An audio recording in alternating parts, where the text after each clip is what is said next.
162. What are its positive aspects? Whenever you feel negative emotion, that's your emotional guidance system giving you an indication that you are in that moment looking at negative aspects of something. And in doing so, you're depriving yourself of something wanted. If you will set an intention to look for positive aspects in whatever you're giving your attention to, you will begin to immediately see the evidence of the lifting of patterns of resistance, as the universe is then allowed by your shift in vibration to deliver your long-wanted desires to you. People often move from job to job, profession to profession, employer to employer, only to find the next place no better than the last.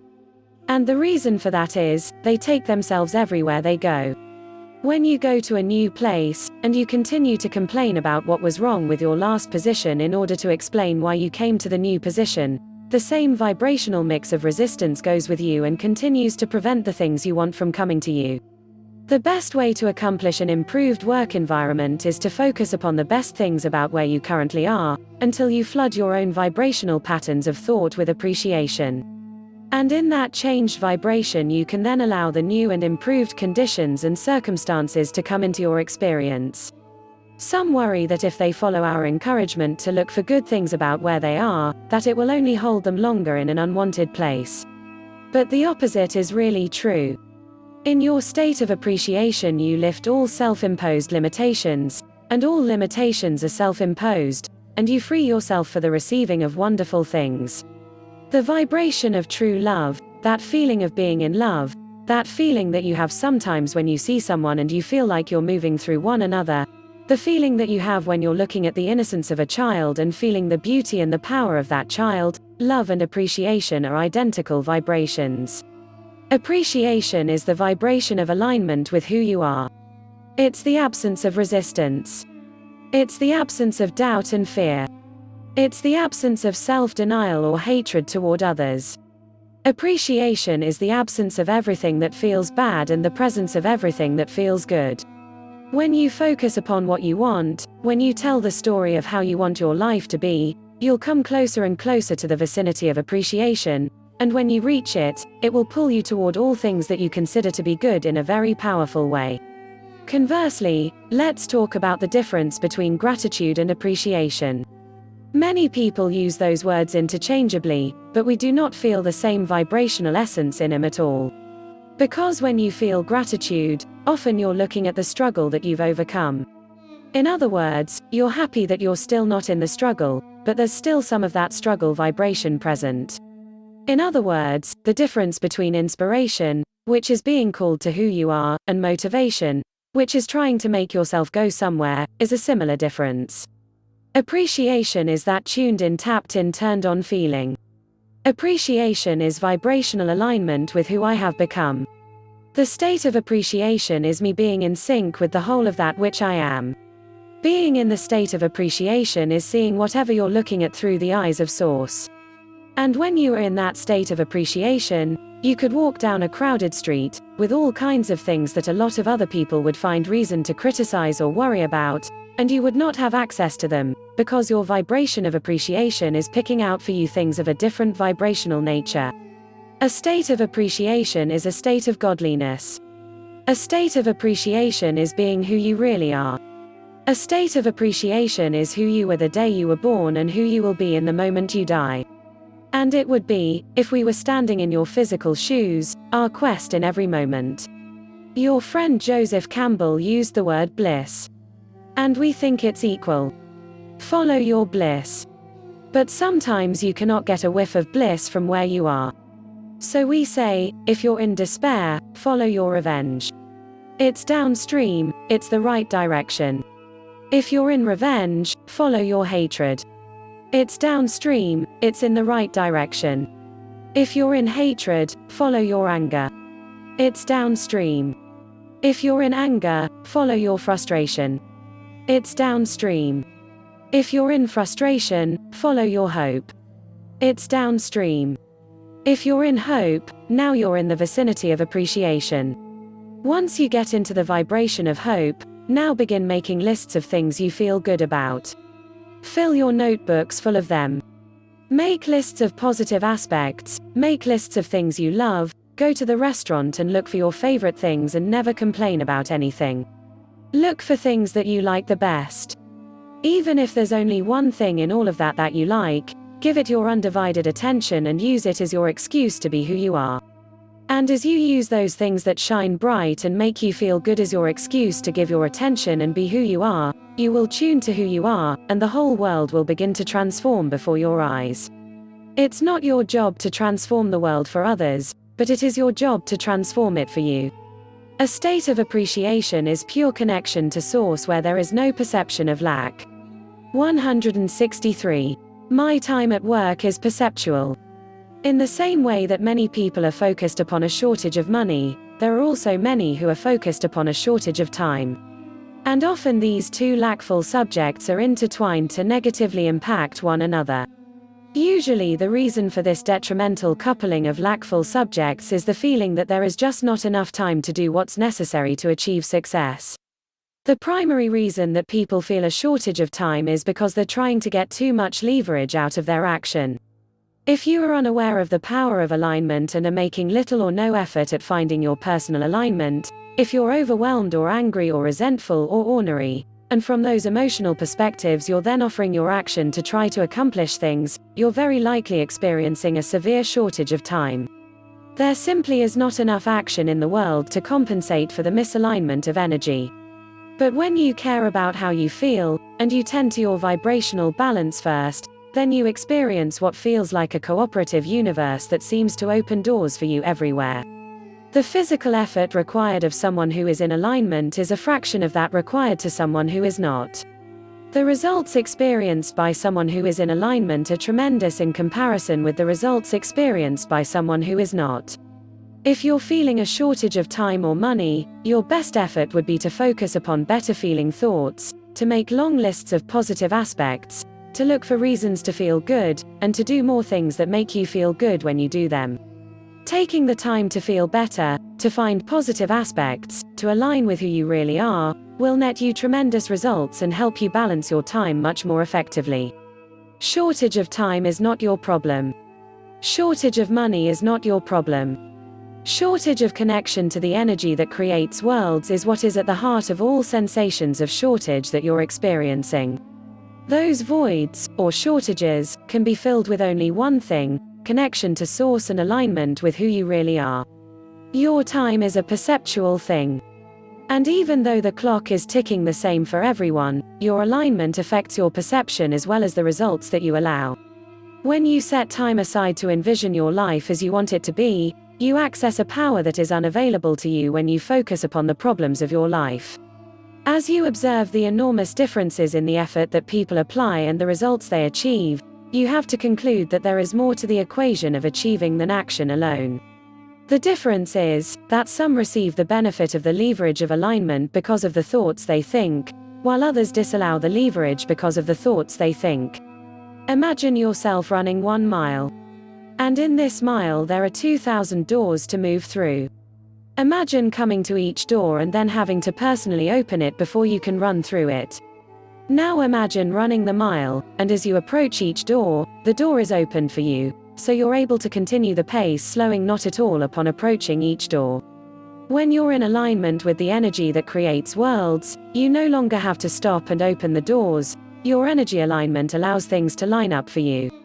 And the action that you offer is the way you enjoy the benefit of the alignment that you've accomplished. 164. Should I try to work harder? You are a powerful creator who came into this leading-edge environment understanding that you create through the power of your thought by deliberately directing your focus toward things you want. You did not intend to rely on your action for that creation. It may take some time to adjust to the understanding that you're creating through your thoughts, not through your action.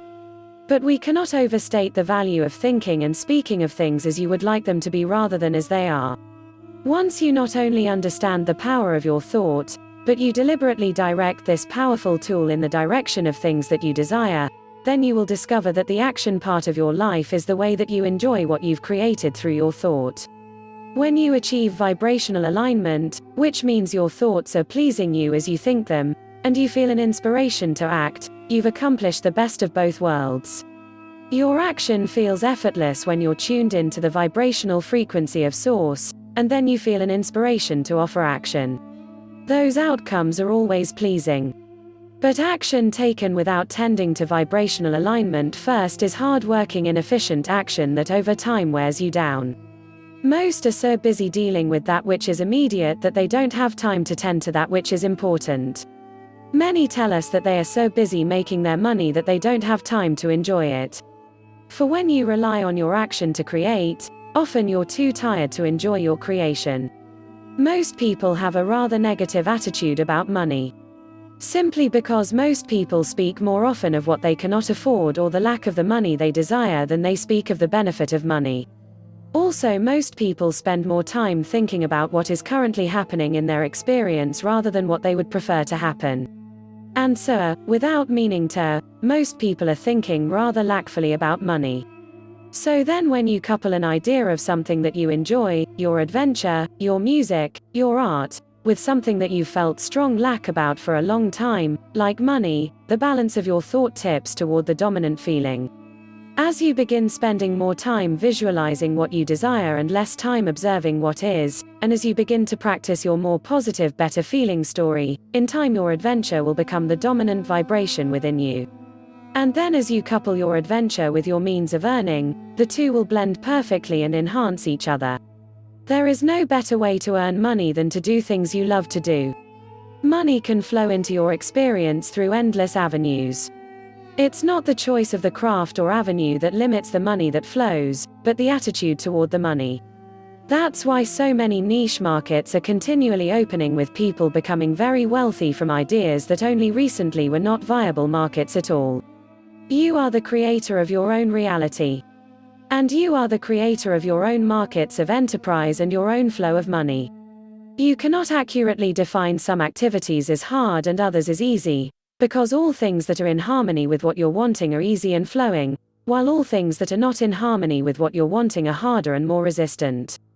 Anytime what you're doing feels like a struggle, you must understand that your contradictory thought is introducing resistance into the equation. Resistance is caused by thinking about what you do not want, and that's what makes you tired. 165. An example of my old story about my career. Here's an example of your old story about your career. I've always worked hard in every job I've had, but I've never really been appreciated. Seems to me that employers always take advantage of me, getting everything from me that they can and giving as little in return as they can get away with. I'm tired of working so hard for so little. I'm going to start holding back too. No point in my knocking myself out when no one else notices. Many of the people around me at work know less than I know, work less than I work, and make more money than I make. That's just not right. 166. An example of my new story about my career. Here's an example of a new story about your career. I know that I will not always be right here in this place doing this same work. I like understanding that things are always evolving, and it's fun to anticipate where I'm headed. While there are many things that could be better where I am, it's not really a problem, because where I am is constantly changing to something better. I like knowing that as I look for the best things around me where I am, those things become more prevalent in my experience. It's fun to know that things are always working out for me. I like looking for the evidence of that. And I see more evidence of it every day. Remember, there is no right or wrong way to tell your improved story. It can be about your past or your present or your future experiences. The only criterion that is important is that you be conscious of your intent to tell a better feeling, improved version of your story. By telling many good feeling short stories throughout your day, you will change your point of attraction. 167. Time to tell a new story. For many of you, your old story has been about things that have gone wrong, things that aren't the way you want them to be or think they should be, others who have let you down, others who have not been truthful with you. Your old story's been about not enough money or not enough time or how things usually are. Your old story's been about how things have been all of your life, or how things have been lately. It's been about the injustices that you see in the world or others who don't understand. Your story's been about others who don't make an effort, or others who are capable but don't apply themselves. Your story's been about dissatisfaction with your appearance, or worry about your body's health, or about people who take advantage of others, or about people who want to control you. But start telling a new story. Let your new story be about the positive aspects of wherever you are. Let it be about the way you want things to be. Tell the story of how well things are going. How Loa is the true manager of all things. Tell the story about the abundance that flows abundantly, how time and perception is endless. Tell your story about the best things that you see. Let your new story be about your favorite memories. Talk about obvious expansion in your life. Talk about the amazing or interesting or wonderful aspects of your world. Talk about the incredible variety that surrounds you. Talk about the willingness and the effectiveness of others. Talk about the power of your own thoughts. Tell the story of the positive aspects of your body. Talk about the stable basis of your body. Tell the story about how we all create our own reality. Let your new story be about your absolute freedom and your joyous awareness of it. Each and every component that makes up your life experience is drawn to you by the powerful LOA's response to the thoughts you think and the story you tell about your life. Your money and financial assets, your body's state of wellness, clarity, flexibility, size and shape, your work environment, how you're treated, your work satisfaction and rewards, indeed the very happiness of your life experience in general is all because of the story that you tell. If you will let your dominant intention be to revise and improve the content of the story you tell every day of your life, it is our absolute promise to you that your life will become that ever-improving story, for by the powerful Loa, it must be. Thank for watching my video and don't forget like and share for support my channel.